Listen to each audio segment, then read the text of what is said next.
네, 안녕하십니까. 출시공사회 권영찬입니다. 오늘부터 이제 그 구급 공무원 사회 과목을 이제 강의하게 됐는데요. 오늘 첫 시간이니까 일단은 전체 오리엔테이션을 좀 진행을 하고, 그리고 이제 학과 진도를 같이 나가는 걸로 이렇게 하겠습니다. 일단 우리가 이제 그 공무원을 처음 시작하시는 분들이 이제 이 강의를 이제 듣게 되실 텐데요. 일단은 뭐 여러 가지 그 선택 과목 중에서 사회 과목을 선택했다. 뭐 여러 가지 고민을 하다가 선택을 하셨을 텐데, 일단 우리가 사회 과목을 뭐 선택하는 가장 큰 이유가 이제 좀 다른 과목에 비해서 좀 쉽다 이런 생각을 많이 듣고 이제 이렇게 시작하셨을 거예요. 그래서 일단 다른 과목에 비해서 쉬운 거는 맞습니다. 맞고, 그러니까 그런 선택은 맞는데, 한 가지 좀 당부를 드리는 거는 쉽다고 생각하셔서 대충 해도 된다 이런 생각을 하시면 안 돼요. 이것도 어차피 이제 그 시험이기 때문에 변별력을 갖추고 있는 그런 시험입니다. 그래서 일단 그 변별력 있는 문제를 맞추기 위해서는 좀 꼼꼼하게 체크를 해야 한다 이런 생각 하셔야 되고, 그리고 이제 우리가 과목의 특성을 좀 이해를 하고 이제 1년 동안 이제 어떻게 공부를 해야 하느냐 해서 시험에 맞춰서 뭐 그런 내용들을 좀 계획을 세워놓고 공부를 하셔야 되고, 근데 무작정 공부하고 문제 풀고 이렇게 하시는 것보다 계획적으로 단계적으로 계획을 세워서 1단계에서 내가 어디까지 공부하겠다 이런 내용들 같이 좀 계획을 세워놓고 시작하는 게 합리적일 수가 있습니다. 그래서 이제 그런 내용을 같이 좀 정리를 할 건데요. 일단 이제 뭐 제 소개를 먼저 좀 하면, 뭐 교재도 있지만 뭐 출시공이다 해서 뭐 출제자의 시각에서 본 공무원 사회다 이렇게 됐는데, 뭐 출제자라는 말을 넣게 된 이유가 이제 여기 저자분이 이제 김정훈 선생님하고 이제 홍남기 박사, 그러니까 이제 서울대학교 졸업하고 이제 과학부에 있고 서울대 출강하고 있고, 이분들이 이제 수능 출제도 하고 국가직, 지방직 출제도 같이 해요. 그래서 같이 출제자들이 이제 처음 저하고 이제 같이 시작을 한 거고요. 뭐 저도 같이 대학 동창이고, 그다음에 저 같은 경우도 이제 원고 경력으로 강의를 이제 하게 된 이런 강사고, 그다음에 이제 아마 학원 강의 하시는 분들 중에서 메인 출판사 원고 섭외를 받는 유일한 강사가 제가 아닌가 이런 생각이 들어요. 그래서 뭐 천재교육, 중앙 A+ 이렇게 해서 단단북수 편집 이사를 지내기도 했고, 종로학원 모의고사 출제를 아직도 제가 하고 있습니다. 그래서 전체적으로 이제 그 출제자의 마인드를 좀 가지고 있는 뭐 그런 사람들이 쓴 책이다. 그래서 뭐 전체적으로 이제 이 시험 문제예요. 우리가 뭐 이게 뭐 학술지를 만드는 것도 아니고 뭐 시험 수험서를 쓰는 것이기 때문에 출제자 어떤 이런 그 마인드 이런 것으로 가장 좀 중요하게 다뤄진다. 그분들이 모였다 이렇게 생각하시면 돼요. 그래서 뭐 전체적으로 이렇게 그 2013년도에 사회 과목이 처음 들어오게 됐는데, 뭐 그때 이제 그 전체 내용이 이렇게 기출문제 유형이 없잖아요. 없는데 저희 책에서 이제 싱크로율 100%다 하게 되면은 이게 이제 선택지 4개가 다 일치한 이런 문제가 20문제 중에서 4문제가 이렇게 출제가 됐고, 다음에 5문제, 그 다음에 2년 동안 기출문제가 쌓여서 이걸 좀 수정을 해서 2015년도에는 국가직 서울시가 전체 15문제가 뭐 싱크로율 75%다 이렇게 나왔어요. 그러니까 싱크로율 75%는 4개 선택지 중에서 3개가 일치하는 이런 문제가 20개는 15개 나왔다 이렇게 되죠. 그럼 거의 다 나온 거잖아요, 그죠? 이렇게 해서 우리가 이제 우리 문제가 한 문제를 기준으로 해서 이렇게 나오는 거고, 한 주제에 여러 문제가 있기 때문에 출제된 이런 그 선택지는 좀 다 저희 책에 있다 이렇게 생각하시면 돼요. 그리고 이제 뭐 2016년도에 쭉 이렇게 뭐 싱크로율 100%, 75%, 50% 문제가 계속 이렇게 나오게 되고, 그 다음에 이제 2017년도도 마찬가지로 이렇게 좀 계속 나오게 됩니다. 그래서 매년 이제 그 출제 경향에 맞춰서 수정을 해 나가고 있고요. 그래서 이제 우리가 이 책에서 좀 지향하는 바는 싱크로율이다. 그래서 일단은 가장 중요한 거는 여러분들이 이제 이 책으로 공부를 하시잖아요. 그러면은 이걸 왜 이제 처음에 말씀을 드리냐면, 책에 대한 신뢰를 가지고 시작하는 게 가장 좀 중요해요. 내가 이 두꺼운 책을 다 보고도 또 뭔가를 더 해야 된다 이렇게 생각하면 이건 굉장히 좀 답답해지는 이런 상황이 되는데, 여기 나온 책만 100% 내가 완벽하게 정리한다 이러면 난 100점 받을 수 있다, 이제 이런 확신이 가지고 공부를 하시는 게 가장 좀 중요할 수 있습니다. 그래서 전체적으로 우리 이 책이 뭐 싱크로율이나 이런 부분들이 뭐 굉장히 다른 책에 비해서 높게 나와 있기 때문에 이 책만 완벽하게 여러분이 소화하시면 뭐 100점 받을 수 있다. 이렇게 이해하시면 됩니다. 그래서 이제 처음에 책에 대한 얘기부터 드리는 거는 이제 그런 게 가장 중요하니까 이런 것이고요. 일단 우리가 사회 과목에서 전체적으로 좀 보시면 일단 뭐 법과 정치, 경제, 사회문화 이렇게 있지만 세계 중에서 가장 좀 어렵다라고 생각되어지는 부분이 어디냐 하게 되면은 아마 경제가 어려울 거다 이렇게 생각하실 수 있죠. 그래서 일단 전체적으로 국가직, 지방직 기준으로 해서 법과 정치는 10문제가 출제되고요. 경제 5문제, 그 다음에 사회문화 5문제 이렇게 출제됩니다. 그런데 이제 뭐 여러 가지가 있겠지만 보세요. 대략적으로 법과 정치를 보면 뭐 민주주의 유형이다. 그래서 직접민주정치랑 간접민주정치. 요건 단순 암기예요. 그래서 특히 직접민주정치 제도가 3가지가 있어요. 그 3가지 내용을 좀 이해하시면 되고 그리고 우리나라의 시행 여부까지 요거까지 체크해두면 이건 뭐 다 끝났다. 이렇게 볼 수 있고요. 그 다음 민주주의 변천 과정에서 고대, 그 다음 근대, 현대 세 시기 민주정치의 특징이 틀려요. 그래서 그런 것을 이제 횡으로 비교하는 문제가 또 출제가 돼요. 그래서 그런 것들은 4번 보면 한 번 나오는 비율이 되죠. 그 다음에 이제 사회계약론, 이게 이제 이게 좀 난이도가 있다 이렇게 됩니다. 그래서 홉스, 로크, 루소 이 3사람을 비교하는, 그러니까 학자를 비교하는 것이고 이념을 비교하는 것이기 때문에 난이도가 좀 있어요. 그래서 이거는 이제 제시문의 난이도가 있어요. 그래서 제시문을 분석하면 선택지는 좀 쉽게 나올 수 있는 이제 이런 문제다 이렇게 보시고, 그 다음에 이제 정부 형태, 대통령제냐 의원내각제냐 이거는 3번 보면 이제 2번 되는 거죠. 그래서 국가직, 지방직, 서울시 보면 그 중에 2번은 나오게 되는 것이 여기에 해당해요. 대통령제와 의원내각제의 특징을 비교하는 건데 이거 암기예요. 암기. 100% 암기입니다. 그래서 이 암기만 잘 하면 되는 것이고, 법과 정치에서 유일하게 분석이 들어가는 문제가 요겁니다. 요거. 다른 거 다 암기인데 요거는 좀 분석이 요구돼요. 그래서 이것도 63.6 해가지고 3번 보면 2번 나오는. 근데 이것도 사실은 제가 여러분이 분석하는 문제라고 해서 처음에 이제 분석을 하면서 시험 현장에 가서 처음 보는 걸 분석하게 하는 상황은 없을 거예요. 다 이제 본 자료 그리고 본 선택지 이런 자료를 주고 이걸 물으면 어떻게 접근하는지 이거는 다 정리가 돼 있는 상태에서 들어가게 된다 이렇게 생각하시면 돼요. 그래서 이거는 이제 설자 이것도 우리가 분석이지만 사실 우리가 수업을 통해서 암기 문제로 다 바꿔버릴 거예요. 그래서 유형을 나눠서 이렇게 물으면 이렇게 접근한다라는 것으로 암기가 되어 있으면 좀 쉽게 갈 수 있게 이런 것이고, 근데 기본권의 종류 이렇게 보면은 이렇게 5가지가 있습니다. 그래서 이 5가지에 대해서도 암기고, 그러니까 헌법이나 공법 파트는 다 암기다라고 생각하시면 돼요. 그래서 기본권의 종류, 통치구조, 통치구조는 86.4죠. 시험을 봤다 하면 맨날 나오는 건데, 그러면 저거는 득점하기 쉽지 않겠습니까? 하는데 헌법의 3분의 2를 외워야 돼요. 이게 그래서 그거는 이제 거의 이것도 100% 암기다 이렇게 보시고, 어디가 더 중요합니까? 골고루 다 중요해요. 이거는 그래서 이거는 완벽하게 좀 정리를 하셔야 이렇게 돼요. 그러면 암기면 그냥 달달달 외우면 되지 않겠습니까?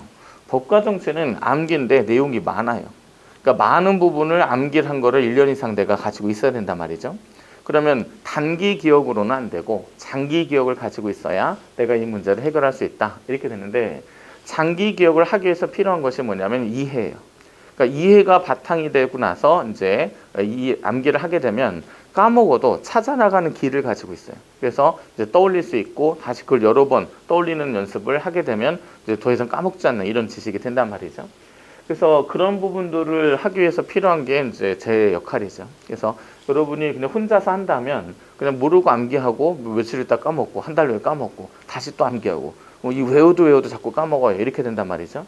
그렇게 되기 때문에 전체적으로 제가 여러분한테 드릴 수 있는 거는 이해다. 그러니까 이거를 전체적인 하나의 어떤 개념을 갖고 이해할 수 있는 틀을 만들어주면 여러분이 그걸 가지고 이제 접근에 들어가면 됩니다.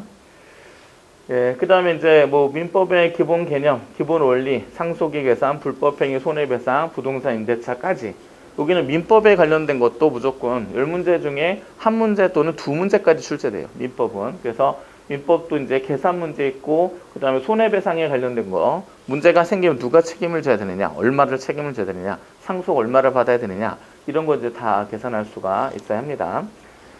그 다음에 이제 부동산 임대차 됐고, 그 다음에 형법에서는 범죄 성립 요건 이런 것들, 형사소송법 100% 또 절차에 관련된 거니까 암기다 이렇게 생각하시면 돼요.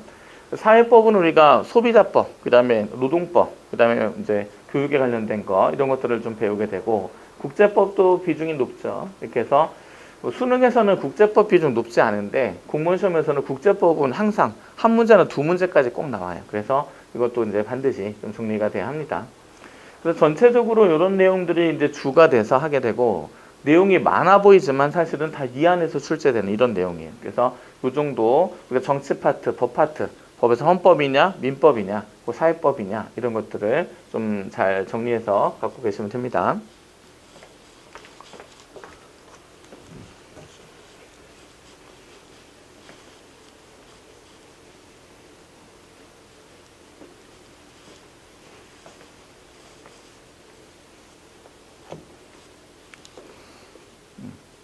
그 다음에 경제 좀 보시면 아마 경제에서 거의 뭐 판가름이 난다 이렇게 이제 생각하시면 돼요. 그래서 경제는 5개 중에서 적으면 3개, 많으면 4개까지 분석 문제가 출제가 돼요. 여기서는.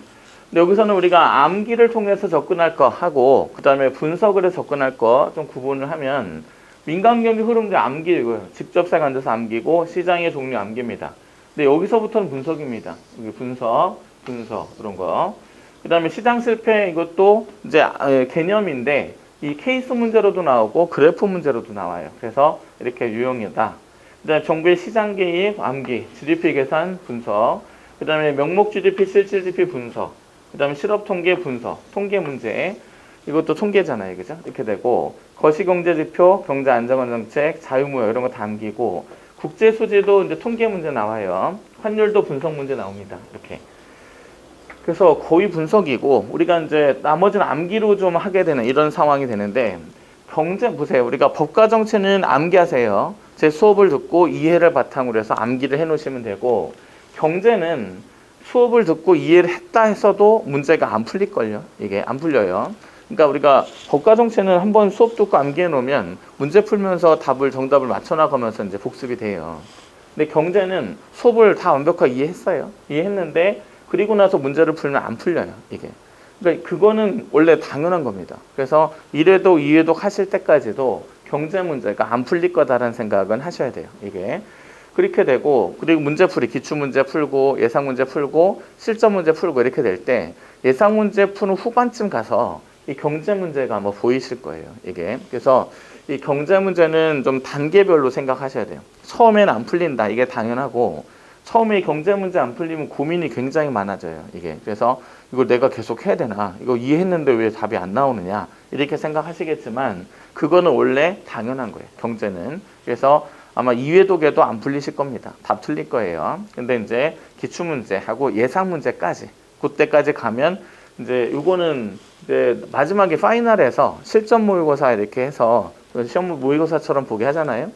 그러면 다른 거 정답률 다 체크해 보면은 경제에서 정답률이 떨어지는 경우는 없어요. 경쟁률은 이거는 거의 뭐 다 맞거나 95%, 98% 이런단 말이죠.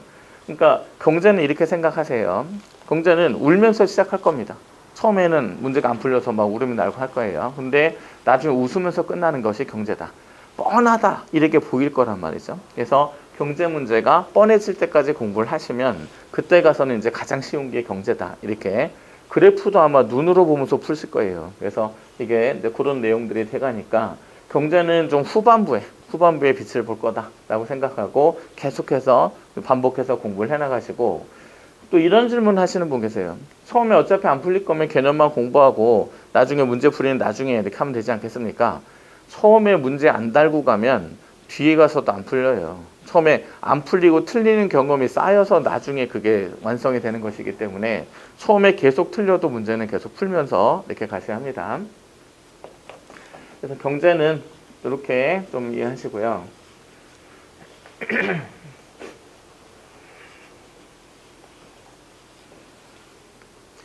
그 다음에 이제 사회문화는 좀 쉽게 이렇게 갈 수 있습니다. 사회문화는.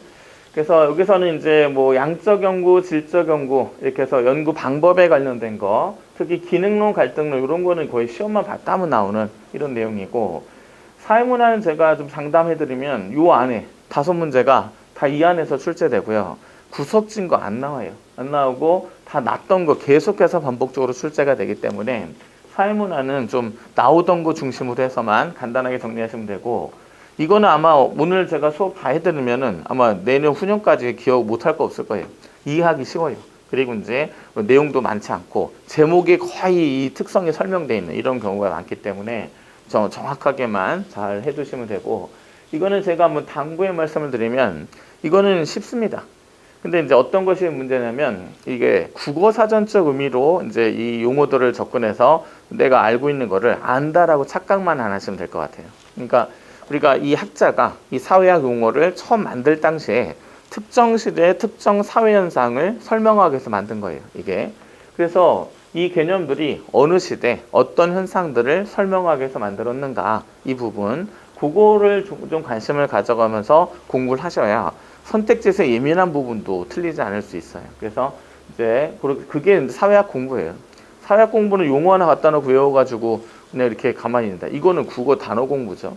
근데 이 단어가 처음에 어느 시대 어떤 현상들을 설명하기 위해서 등장했는가를 역사적 상황과 관련시켜서 공부하시는 게 그게 사회학 공부예요. 그래서 뭐 그렇게 해서 하게 됐을 때 그렇게 해야 틀리지 않는 선택지들이 굉장히 많아요. 그래서 배경 없이 암기했다가는 나중에 굉장히 많은 혼란을 겪게 될 것이 사회문화다, 이렇게 보시면 됩니다.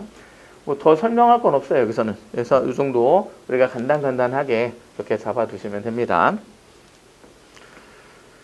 예. 그러면 이제 이렇게 보셨죠? 우리가 법과 정치, 암기다. 이해를 바탕으로서 암기하자. 내용이 많으니까 까먹을 수 있으니까. 경제는 계속해서 반복해서 복습하면서 문제 틀려가면서 가자. 그래서 후반부에 완성하자. 이렇게 되고, 사회문화는 시대와 관련성 있게 단어를 공부하자. 그래서 이제 예민한 부분까지 쉽게 가자. 제일 쉽다. 이런 생각 하시면 돼요. 그래서 세 파트의 공략이 좀 다르게 가야 된다 생각하시고, 그러면 이제 공부 방법을 어떻게 됩니까? 했을 때는 개념독은 제가 2회독을 권해요. 2회독. 그래서 여러분이 이제 이 강의를 듣고 처음으로 1회독 하시고, 그리고 이제 다시 한번 이제 자습을 통해서 반복해 나가시면 됩니다. 예, 그래서 이제 이렇게 정리하시고, 그 다음에 문제풀이는 어떻게 해야 되느냐 했을 때, 문제풀이는 최종적으로 보세요. 여러분이 5과목을 100분에 푼다. 그럼 산술적으로 각 과목당 20분씩 풀면 되겠네요. 이렇게 생각하시잖아요.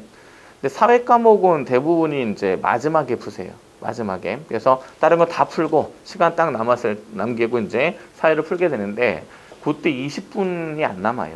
보통. 그래서 대부분 이제 영어에서 많이 잡히고 다른 과목에서 많이 잡히기 때문에 여러분들이 이제 요거를 할 때는 13분 정도 제가 물어봤어요. 그 사회 마지막 남았을 몇 분 남았느냐 해서 제가 평균을 내놓은 게 있습니다. 그랬을 때 평균적으로 13분이 남았다, 이렇게 얘기를 한단 말이에요. 그래서 일단 13분 안에 문제를 20문제를 다 풀 수 있어야 합니다. 근데 다른 과목은요, 다른 거 행정학 이런 거 자료 없이 그냥 발문, 선택지 이렇게 나와서 자료 분석 없단 말이죠. 이거 다 자료 분석이에요. 특히 작년 기출문제 있죠. 그런 거 보면은 자료 없이 나온 문제는 거의 없었어요. 국가직, 지방직, 서울시 공통점입니다. 그러면 제시문을 읽거나 도표자를 분석하고 선택지에서 문제를 풀어야 되는 이런 이제 경우가 되는데, 그거를 13분 안에 다 하려면 어떻게 되냐면 13분이면 20문제를 다 읽어가면서 답을 체크하는 거예요. 읽으면서 답이 나와야 돼요. 이렇게 해서 다 풀고 1개나 많으면 2개 정도 분석할 시간이 이제 13분입니다. 근데 아까 우리가 법과 정치에도 분석 문제 있었고요. 그 다음에 케이스 상성 문제 또 상황 분석해야 돼요. 그 다음에 경제 문제 분석 문제 주로고요. 이렇게 사회문화는 주로 개념이긴 하지만, 그럼 4-5개 정도는 4-5개 뭐예요? 한 5개, 6개 정도? 요 정도가 이제 분석 문제예요. 그러면 그거 하려면 딱 20분 걸려요. 20분이. 그러면 우리는 그거 13분 안에 못 풉니다. 이렇게. 그래서 제가 이제 말씀을 드리는 거는, 이 분석 문제도 우리는 분석을 다 하고 들어갈 거예요. 분석을 다 이렇게 나오면 이렇게 간다. 이거를 다 분석해서 하고, 웬만한 거는 다 우리 손에 안에 걸려 있어요. 그래서 이제 분석 문제도 처음 보는 분석이 아니라 이미 내가 했던 분석이다. 이런 생각하시고 이렇게 해 나가시면 돼요. 그래서 요거는 제가 13분 안에 문제를 풀 수 있는 상황을 만드는 게 제 강의의 목표예요. 그래서 여러분들이 제가 시키는 대로 따라와 주시고 유형 문제는 이렇게 접근하세요. 이렇게 그래서 매뉴얼을 드릴 거예요. 그러면 그 매뉴얼대로 연습을 하고 반복해서 나가시면 뭐 쉽게 갈 수 있습니다. 그런 거 가능해져요. 예, 그래서 개념독은 좀 이해독을 하자. 그래서 이제 우리 장원급제 학원에서는 이 강의를 제가 이제 이 이해독은 이제 지금 이 핵심 개념 강의를 제공을 하고요. 여러분이 한 번 더 자습을 통해서 복습을 하시면 됩니다. 그렇게 하면 이제 개념이 잡히실 거고, 그 다음에 문제풀이에 대해서는 제가 이제 단원별 예상 문제 강의하고, 그 다음에 실전 문제 이렇게 두 개를 제공해 드릴 거예요. 기출 문제는 여러분 중간중간 이렇게 풀어 가시면서 해 나가시면 되고요. 그리고 이제 이걸 듣고 그렇게 해서 이제 전체 마지막에 좀 완성이 돼야 된다. 이런 생각을 하시면 되겠습니다.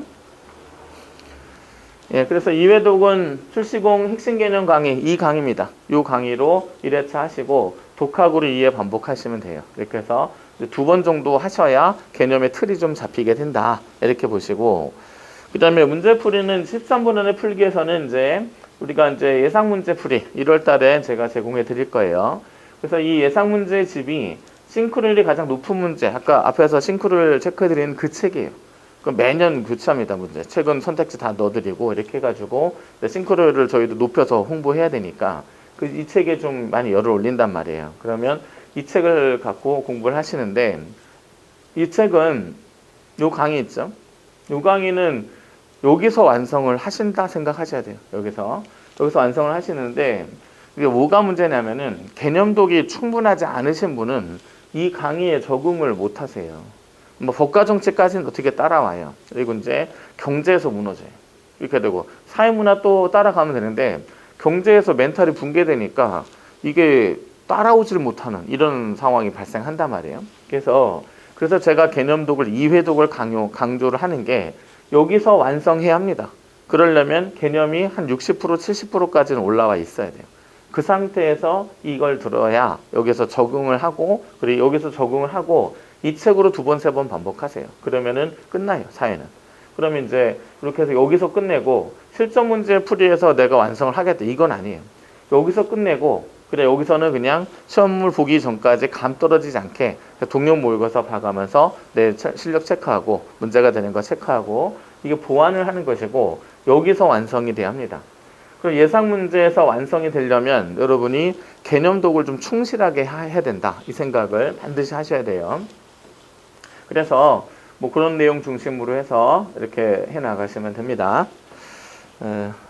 예, 그러면 우리가 전체적인 오리엔테이션은 이렇게 전체 이렇게 말씀 마칠 거예요. 그래서 뭐 우리 책에 대한 신뢰를 갖자. 그래서 말씀드린 것처럼 책에 대한 신뢰 없이 하면 공부 집중력 떨어져요. 그래서 이것만 하면 된다 생각하시고 과목별 특성, 그 다음에 계획 이렇게 잘 잡아 나가시면 돼요.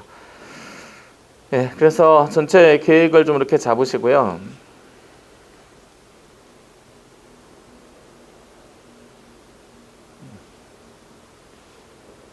예.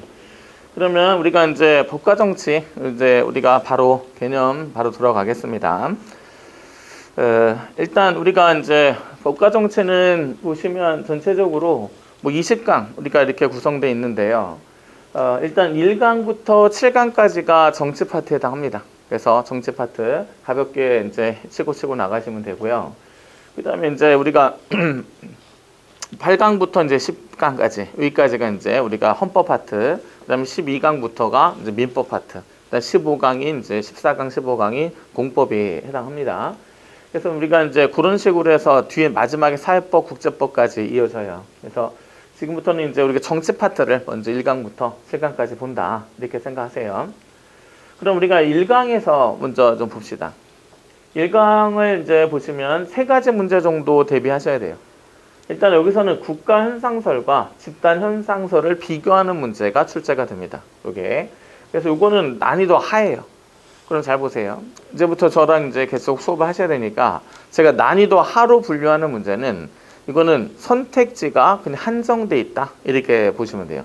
그러니까 선택지가 무한정 막 개발되고 그런 게 아니라 나오던 선택지가 그대로 나와요. 그래서 그냥 간단하게 암기만 하시면 되는 이런 문제고요. 그 다음에 사회계학론은 제가 앞에서도 난이도가 있다고 했죠. 제시문이 있어요. 그러면 그 제시문을 여러분이 분석하셔서 홉스인지 로크인지 루소인지 그리고 분석하면 그리고 선택지는 암기하셔야 돼요. 그러니까 이 사람들에 대한 특징들은 암기를 하시고 제시문 분석을 하면 되고 이 문제의 난이도는 제시문 분석에 있습니다. 이게 그래서 문제가 제시문이 이제 난이도가 있어요. 그래서 제시문 분석만 정확히 해놓으시면 선택지는 암기를 통해서 접근하면 된다. 이렇게 이해하시고요. 그 다음에 형식적 법치주의, 실질적 법치주의 이거 1번만큼 난이도 하예요. 그래서 근데 자주 나와요. 이거 굉장히 자주 나오는 문제인데 내용도 없는데 자주 나오기 때문에 득점하기 편해요. 그래서 이거는 반드시 좀 우리가 잡아놔야 한다. 이렇게 보시면 돼요. 그래서 1강에서 출제될 문제는 3가지 문제밖에 없습니다. 그래서 이 3가지의 각각의 특징들 잘 이해하시면 돼요. 예, 그러면 우리가 국가현상설 정치의 의미 봅시다. 그러니까 이게 뭐 정치란 무엇인가 이 주제예요. 정치란 무엇인가 하게 되는데 정치란 무엇인가에 대한 이제 제가 대학 다닐 때 강의를 정치학 개론을 들었는데 그러니까 정치란 무엇인가에 대해서 한 학자에 대한 정치 개념을 소개를 해요. 소개하고 그래서 이제 정치가 이건가 보다. 다음 주에 갔더니 그 정치 개념 다 박살내요. 다 박살내고 또 새로운 정치 개념 해요.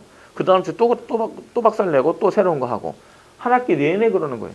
마지막에 가갖고 종강을 하시겠대요, 교수님이. 그래서 우리 과 대표가 이제 오늘 마지막 시간인데 정치가 뭔지 정의는 해주시고 가셔야죠. 이제 이렇게 했어요. 그랬더니 그 교수님이 이제 뭐라 그러냐면 정치란 무엇인가에 대한 질문은 정치학자의 수만큼 다양하다. 이렇게 이제 끝났어요. 그러니까 정치가 뭐다? 정치가들도요. 이게 정치다 하면서 자기 나름대로 해나가죠. 아니다, 이게 정치다 이렇게 해나간단 말이죠. 우리 주님께 맨날 싸워요. 개판되잖아요. 그러니까 이게 이제 정치의 개념 자체가 너무도 다르고 이렇게 하기 때문에 그래요. 그러면 그렇게 다 다를 거면 우리가 고등학교 정치 과목에서 우리가 정치란 무엇인가를 어떻게 가르칠 거냐 이 문제예요. 이렇게 그러면 어떻게 하냐면 결론은 이렇게 해요. 정치를 가장 좁게 잡은 사람 하나 가르치고 정치의 개념을 가장 넓게 잡은 사람 하나 가르치고 그렇게 2개를 가르쳐서 중간 어디쯤이 정치다라고 생각하게 하자 이거예요. 그래서 정치의 개념을 가장 좁게 잡은 것이 국가현상설이고요. 가장 넓게 잡은 것이 집단현상설이다. 이렇게 보세요. 그래서 국가현상설은 이제 우리가 좁은 의미의 정치다. 이렇게 얘기합니다. 좁은 의미의 정치가 되는 거고 국가현상설은 집단현상설은 넓은 의미의 정치다. 그래서 일단 요거를 가지고 요즘 출제 포인트를 소개해 드릴게요. 국가현상설에서 말하는 정치 현상을 소개를 해요. 그리고 집단현상설이 이 현상을 정치라고 인식한다 라고 했을 때 맞는 선택지라는 것을 판단할 수 있어야 합니다. 그래서 일단 국가현상설에서의 정치현상은 집단현상설에서 말하는 정치현상이 포함하고 있어요. 포함관계다 라고 생각하시면 돼요. 그래서 이게 넓은 의미의 정치다. 그러면 우리가 국가현상설이라는 걸 봅시다. 주체를 좀 보면요. 일단 통치기구가 정치의 주체예요. 입법부, 사법, 행정부. 얘네만 정치의 주체가 될 수 있다. 이렇게 되죠. 그래서 국가기구만이 정치활동을 할 수 있다. 그래서 국가현상설이에요. 근데 이 집단현상설에서는 모든 사회집단이 다 정치의 주체가 될 수 있다. 이렇게 이야기를 한단 말이에요. 그래서 가족도, 회사도, 정당도. 그렇게 되는데 이 모든 사회집단 안에 저 통치기구도 들어가져 있어요. 그래서 이제 우리가 넓은 의미의 정치다라는 것이 그런 의미로 이해하시면 돼요. 그 다음에 이제 여기서는 국가현상설은 그러면 이 국가와 일반 사회집단이 다르다. 차별성을 강조하겠죠. 일반 사회집단은 정치의 주체가 될 수 없고 이 국가, 이 통치기구만이 정치의 주체가 될 수 있다. 이렇게 얘기를 하기 때문에 차별성을 강조하는 것이고 집단현상설은 이 국가와 일반 사회집단의 공통점을 강조한다라는 것이 중요하게 체크돼야 합니다. 요거는 숨어있는 전제예요. 그래서 요 선택지가 나오게 되면 정답률이 좀 많이 떨어져요. 그래서 일단은 통치기구만 정치의 주체로 본다. 국가현상설. 모든 사회집단을 정치의 주체로 본다. 집단현상설. 요거는 표면에 나와 있어요. 그래서 이건 틀리지 않는데 이걸 넣으면 많이 틀린단 말이에요. 기본적인 전제. 그래서 국가와 일반 사회 집단의 차별성을 강조한다. 국가현상설. 공통점을 강조한다. 집단현상설. 이렇게 돼요. 정치의 주체는 우리가 이렇게 잡아 놓으시고요. 그 다음에 그럼 이런 주체가 어떤 활동을 하는 것이 정치냐 했을 때는 국가현상설에서는 이 통치기구가 정치 권력을 획득하고 유지하고 행사하는 활동, 요거를 우리가 정치 활동이다 이렇게 이야기하는 겁니다. 그 다음에 집단현상설에서는 희소적 가치를 권위적으로 배분하는 활동이 정치다 이렇게 얘기를 해요. 그래서 국가현상설에서는 정치기구가 정치 권력을 획득, 유지, 행사하는 활동을 말하는 것이고, 집단현상설에서는 희소적 가치를 권위적으로 배분한다. 이렇게 이제 이야기해요. 그래서 이런 가치를 좀 이해하시면 되고요. 그래서 결국 이런 주체가 이런 활동을 하는 것이 정치다. 그래서 국가현상설, 집단현상설을 이렇게 잡아놓으시고, 그러면 이제 문제점이 있어요. 두 가지 개념에. 그럼 여기서는 이제 정치와 행정의 개념의 구분이 모호하다. 이렇게 얘기를 해요. 정치하고 행정. 그래서 우리가 정치의 개념을 좁게 잡으면 행정의 개념과 유사해지는 이런 것이 되겠고요. 이거보다는 이게 더 많이 나와요. 2번. 국가 이전 상태의 정치를 설명하기가 어렵다. 그러니까 우리가 국가가 형성되는 것이 이제 우리나라로 치면 고대 국가. 그러니까 고구려 백제 신라 있죠. 그러니까 요거서부터는 정치가 이제 국가에서 이루어졌다 얘기할 수 있는데, 그럼 국가현상설을 주장하는 사람들에게 그럼 그 이전에는 정치가 없었느냐 했을 때는 국가가 없으니까요. 그러니까 정치 없느냐 했을 때는 없다고 얘기를 못 하잖아요. 그죠? 그래서 그 이전에 정치 현상이 있었을 거란 말이죠. 근데 이 개념으로는 국가 이전의 정치 현상을 제대로 설명하기가 어렵다. 이게 문제가 되고, 그 다음에 집단현상설의 문제는 정치와 비정치의 개념의 구분이 뭐다. 이게 무슨 말이냐면, 그럼 정치가 아닌 게 뭐냐 이거죠. 이게 우리가 뭐 회사를 다니면서 뭔가 인사와 관련된 이 부장님 있죠. 부장님하고 식사하는 것도 정치예요. 그죠? 그 어떤 그 사람이 나중에 어떤 무슨 결정을 할 때 나와 좀 같이 유대가 있는 사람 이쪽에 영향을 받을 수밖에 없잖아요. 그죠? 그럼 나랑 밥을 몇 번 먹었느냐, 술을 몇 번 먹었느냐, 뭐 이런 건 이제 다 느낌이 온단 말이죠. 그러면 좀 그런 사람을 내가 선호할 거잖아요. 그럼 밥 먹는 것도 정치예요. 이것도. 그래서 정치가 아닌 현상이 하나도 없는 이런 경우가 돼버립니다. 그래서 이 집단현상설에서는 이런 개념으로 잡아두시고요. 근데 이제 보세요. 모든 사회 집단이 국가와 밀접한 관련이 있음을 무시하게 된다. 이렇게. 그러니까 국가와 사회 집단을 똑같이 본단 말이지, 얘네들은. 근데 국가가 일반 사회 집단을 통제하니까 국가의 이 영향력 하에 놓여 있게 되는 것이 일반 사회 집단이 된단 말이에요. 그죠? 근데 그걸 좀 무시한다. 이런 부분이 집단현상설의 문제점이다. 이렇게 생각하시면 됩니다. 예, 그래서 국가현상설과 집단현상설, 그 주체, 활동, 한계 이런 순서로 해서 이렇게 잡아 놓으시면 돼요.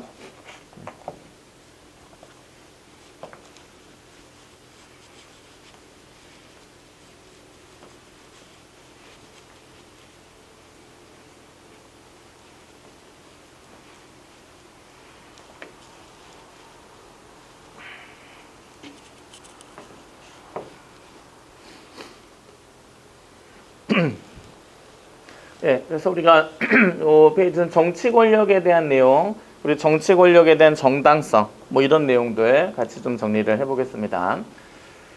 일단 우리가 정치 권력이라고 하는 거는 상대방의 의지나 동의와 무관하게 상대방을 강제하는 영향력. 저 사람은 이게 싫어요. 근데 그 사람의 싫어하는 행동을 내가 강요할 수 있는 힘. 이게 바로 정치 권력이다. 이렇게 되는데, 우리가 정치 권력, 권위, 폭력 이 세 가지 공통점 비교를 좀 해보면 보세요. 앞으로 이제 비교 문제 많이 나올 거예요. 비교라고 하는 거는 공통점과 차이점을 밝히는 거. 이게 비교예요. 보통 차이점 중심으로 많이 공부하시죠? 비교하실 때. 근데 이제 공통점을 선택지에 넣게 되면 정답률이 확 떨어져요. 그래서 우리가 비교할 때는 보통 이제 공부하실 때 차이점 중심으로만 정리해 두시는 것이 아니라 공통점도 좀 정리해 놓으셔야 한다. 이런 생각 하셔야 돼요. 그래서 일단 전체 공통점은 상대방에게 특정한 행위를 유도하는 거예요. 그래서 그럼 우리가 정치 권력과 폭력들 공통점은 강제적으로 한다라는 거예요. 강제적으로. 폭력도 하라고 힘을 강해가지고 하는 거잖아요, 그죠? 근데 권력도 강제적으로 이 사람의 이게 어떤 행동을 끌어내는 거예요. 근데 두 가지 차이점은 뭐냐면 정치 권력은 국민의 동의와 지지를 받은 힘이에요. 동의와 지지가 있는 어떤 강제력은 정치 권력이다 이렇게 되지만 동의와 지지 없이 그냥 일방적으로 힘을 발휘했다 그러면 그건 폭력이다 이렇게 되는 거죠. 그 다음에 우리가 지금 권력을 이해하는 게 목적이에요. 그래서 폭력과 비교했을 때는 이런 공통점과 차이점이 있다.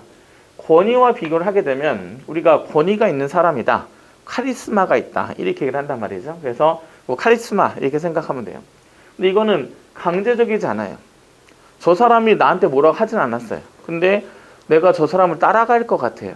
내가 스스로. 그래서 저 사람이 어떤 방향으로 가게 되면 저 사람이 나한테 뭐 자꾸 일일이 강조하진 않지만 왠지 따라가 될 것 같은 느낌이 든단 말이죠. 그런 사람을 저 사람 카리스마가 있다. 권위가 있다. 이렇게 얘기를 해요. 그래서 강제성 없이 제3자를 끌어들이는 힘이 있어요. 근데 이것도 동의와 지지는 있는 거죠. 그죠? 이게. 그래서 어느 정도 그 사람에게 이제 권위가 있다 하는 것은 그렇게 다른 사람들이 인정한 상태에서 그 사람을 따라가게 되는 이런 요인들이 거기에 해당한다. 이렇게 이제 보면 됩니다.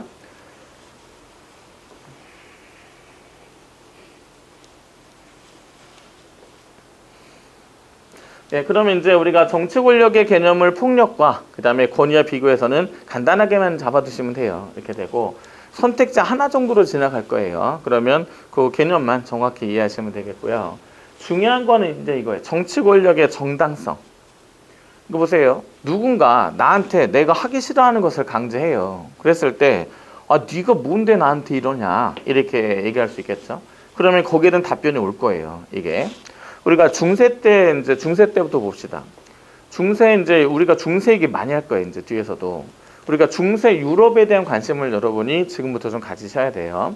우리가 시대를 설명한다고 했죠. 사회학이라고 하는 것은. 그래서 우리가 중세에서 근대, 현대로 넘어오는 과정, 이게 우리의 배경이에요.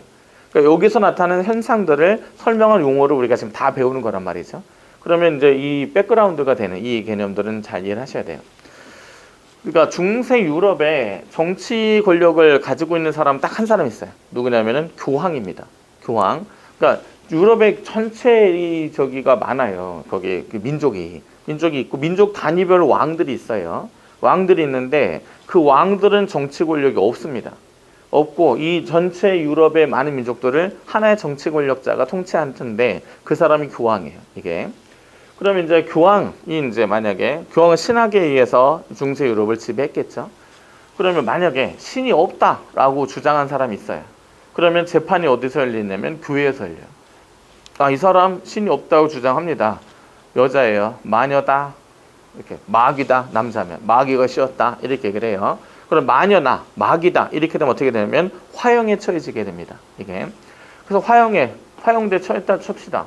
불을 질러요. 나를 태워 죽이겠대요. 그러면은 네가 뭔데 날 죽이느냐 했을 때 교황의 답변은 뭐겠어요? 이거는 신의 의지다. 신의 뜻이다. 이렇게 되는 거죠. 그럼 그게 신의설이에요. 정당성 요건을 신의 의지에서 비롯돼서 설명하는 것이다. 이렇게 해서 교황은 신의 의지로 정치 권력의 정당성을 주장하게 됩니다. 그게 바로 신의설에 해당해요. 그럼 이제 봅시다. 중세 후반부로 가면서 유럽에서의 어떤 정치 권력의 힘을 누가 많이 가져가게 되느냐. 일단 교황이 지배할 때 왕들이 어느 정도가 됐느냐 하면은 겨울왕국 보셨죠? 레디꼬 하는 거, 그 영화 애니메이션. 거기서 이제 그 주인공이 엘사죠. 엘사가 직업이 뭐예요? 왕이에요. 왕. 그죠? 근데 뛰쳐나가요. 그러면 이제 그 동생 안나가 또 왕이 돼야 되는데 같이 뛰쳐나가요.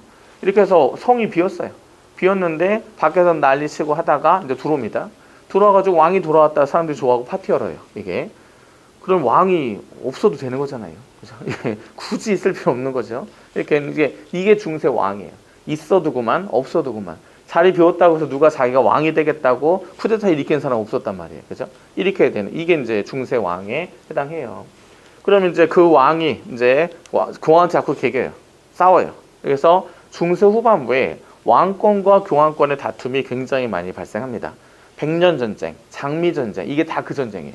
이렇게 되고 마지막에 이제 30년 전쟁을 통해서 완전히 왕권이 실권을 장악하고 교황을 박살내버린 게 30년 전쟁이에요. 그러니까 그 베스트팔린 조약을 통해서 이제 그거를 이제 전쟁을 끝내고 이제 왕이 실권을 장악하는 계기가 됩니다. 그러면 그때 이제 왕이 이 권력을 차지했어요. 그때 그 시대의 그 왕들을, 그러니까 그 왕이 유럽 전 천명만 있는 게 아니라 민족 단위별로 있었으니까 민족 단위별로 다 국가를 독립시켜 버린단 말이에요. 그때. 그래서 우리가 알고 있는 지금의 그 유럽 있죠. 여러 나라들 다 그때 독립한 거예요. 그때. 독립, 뭐 벨기에라든가 프랑스라든가 다 독일 마찬가지고 다 그 당시에 이제 그 왕들이 이제 독립을 하게 되는 이런 상황이 됩니다. 그러면 그때 그 왕이 이 교황한테 덤비면서 엄청난 군사력을 많이 발휘해놨잖아요, 그죠? 그 권력, 군사력을 이용해서 또 이제 그 식민 지배를 해나가는 그런 시대가 제국주의 시대가 되는 거란 말이에요, 이게. 그래서 결국 그 이제 왕들이 지배하는 그런 시대가 되었습니다. 그 시대를 뭐라 그러냐면 절대 왕정기다 이렇게 얘기를 해요. 그러면 이제 절대 왕정에게 물어봅시다.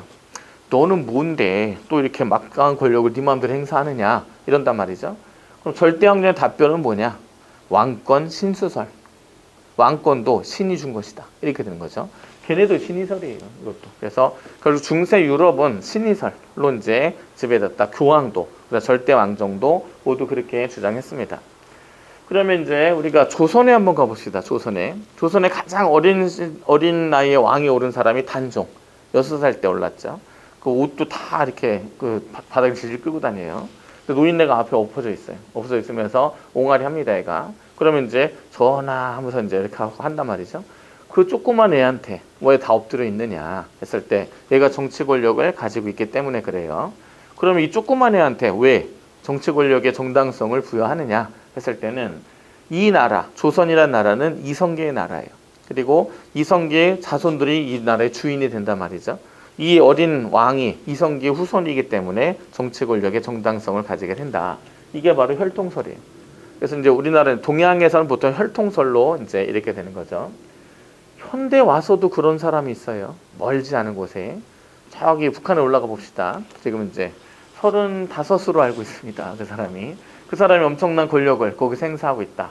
그럼 그 사람은 뭔데 이렇게 하느냐?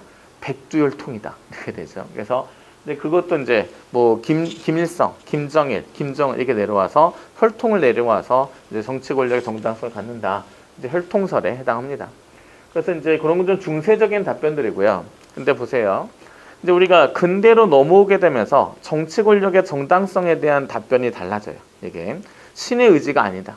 그런 것이 아니라 이 국가의 권력이라고 하는 것에는 이제 여러분들, 국민들의 동의와 지지를 통해서 이제 국가 권력의 정당성이 유지가 되는 것이다. 라는 주장이 등장하는 것인데 그게 바로 사회계약설이에요. 이게. 사회계약설. 그래서 사회계약설은 정치 권력을 가진 사람들이 막강한 권력 행사를 할 수 있는 근거가 뭐냐면 신도 아니다. 그리고 혈통도 아니다. 여기는 국민들이 다 동의한 거 아니냐. 이렇게 해서 이제 정치 권력의 정당성을 주장한 거예요. 이 사회계약설이 그래서 정치 권력의 정당성에 대한 근대적인 답변의 시작이다. 이렇게 생각하세요. 그래서 일단은 보세요. 정치 권력 정당성은 이제 이 세 가지가 가장 중요해지는데 맨 처음에는 사회계약설을 통해서 정치 권력이 형성되는 과정에 국민의 동의와 지지가 바탕이 되어야 한다. 이렇게 이제 이해하시면 되고요. 그 다음에 이제 국민의 자유와 권리를 보장한다. 이제 이것만 있었어요, 사실은. 근데 어떤 일이 벌어지게 되냐면 국민의 동의와 지지를 통해서 정치 권력 형성이 됐어요. 근데 그 권력자가 국민에게 횡포를 부려요. 막 이제 국민을 괴롭히고 막 이런단 말이죠. 그래서 아니 너 왜 그러느냐 이렇게 했더니 왕이 하는 얘기가 니네가 동의했잖아 이거예요. 동의만 하면 권력 행사를 자유롭게 할 수 있으니까 국민의 자유와 권리를 억압하는 쪽으로 권력을 행사한단 말이죠. 그래서 두 번째 추가했어요. 정치 권력의 정당성을 하려면 권력을 행사하는 과정에서 국민의 자유와 권리를 보장해줘야 한다. 그래서 내용적인 요건이 이제 이렇게 가게 되는 거죠. 그래서 이 두 가지로 또 다 될 줄 알았어요. 국민의 동의와 지지를 형성했어요. 국민의 자유를 보장한대요. 근데 이 권력에 대해서 통제하는 장치가 없어버리니까 고삐 풀린 망한처럼 또 난리를 쳐요. 그렇게 되니까 안 되겠다 이거죠. 그래서 정치 권력을 가진 사람을 묶어놓자, 가둬두자 하는 이런 장치가 필요해요. 그래서 권력을 통제하는 수단, 이게 이제 갖춰지게 됩니다. 그래서 이게 사실은 요즘에는 중요해지는 거예요. 그래서 우리가 정치 권력의 정당성에 대한 논의를 할 때 이제 이 수단을 가지고 있느냐 없느냐 이게 이제 가장 중요해지게 되는데 일단 가장 많이 나오는 게 위헌법률 심판제도예요. 이건 이제 이런 내용이 나올 때마다 여러분이 이제 제가 소개를 할 때 보세요. 권력을 통제하는 수단이 나올 때마다 이제 여러분들이 뭘 정리해 놔야 하냐면 누가 누구를 통제하는 거냐 요거를 좀 이해를 하셔야 돼요. 일단은 뭐냐면 위헌법률 심판은 우리나라에서는 헌법재판소가 해요. 헌법재판소는 사법부로 분류가 됩니다. 그러니까 누구를 통제하는 거냐면 헌법을 위반한 법률을 심판한다고 했죠. 법률은 누가 만드냐? 국회가 만들잖아요. 그래서 입법부를 견제하는 이런 수단에 해당한다. 그래서 이제 권력 통제 수단이 나올 때마다 이제 여러분이 뭘 하셔야 되냐면 누가 누구를 견제하는 장치인가 이런 부분들이 정리가 돼야 돼요. 그 다음에 탄핵 소추나 탄핵 심판 이렇게 되게 되면 탄핵 소추는 이제 우리가 요거는 국회가 하는 거예요. 국회. 그다음 탄핵 심판 요거는 헌법재판소가 하게 되는 겁니다. 우리가 탄핵 제도는 잘 아시죠? 그죠? 그래서 일단 이제 선거제 공무원, 선거제로 당선된 임기가 있는 공무원인데 이 사람들에 대해서 이제 헌법재판소의 심판을 통해서 파면시키는 제도가 탄핵 제도에 해당해요. 그래서 여기서는 국회나 헌법재판소가 국회 또는 헌법재판소가 주로 누구를 견제하는 거냐면 행정부를 견제하는 거예요. 행정부를 견제하는 장치가 탄핵 소추나 탄핵 심판에 해당한다. 이렇게 보면 되고 민주적인 선거제도 우리가 선거를 통해서 정치 권력이 뒤바뀌기도 하잖아요. 그죠? 그래서 이거는 요거는 3번하고 4번 있죠. 요거는 국민이 권력기관을 견제하는 장치가 이제 민주적인 선거제도, 국민의 언론, 출판, 집회, 결사의 자유 보장과 관련된다. 이렇게 이해하시면 됩니다. 예, 됐죠? 이렇게 해서 우리가 정치 권력의 정당성에 관련된 거는 이렇게 그러니까 각의 국가 기관들이 서로를 견제하는 장치가 있을 수도 있고 국민이 견제하는 장치가 있을 수도 있어야 돼요. 이런 것들이 실질적으로 보장이 됐을 때 정치 권력의 정당성을 얻게 되는 것이다. 이렇게 돼요. 그래서 이제 예전에 이것만 갖고는 이제 안 된다 해서 이제 3번까지 늘어나게 됐는데 최근에 시험 문제에서 정치 권력의 정당성에 대해서 이제 높아졌느냐 낮아졌느냐를 판단을 요구해요. 그러면 권력끼리 서로 견제하는 장치를 가지고 있다 없다로 판단해서 접근하시면 되는 이제 그런 내용이 됩니다. 됐죠? 그래서 정치 권력의 정당성은 권력을 통제하는 장치 이런 것들을 가지고 있어야 한다. 이렇게 보세요. 예. 예, 그래서 우리가 이 정도까지 정치 권력의 정당성에 대한 내용을 얘기를 하고요. 아이고. 예, 그래서 일단 이렇게 됐고 우리가 이제 잠깐은 이제 쉬었다가요. 이제 이 다음 시간에 우리가 이 사회계약론자 홉스, 로크, 루소를 비교하는 문제들을 같이 정리하도록 하겠습니다. 예, 첫 번째 시간은 이렇게 마치겠습니다. 수고하셨어요.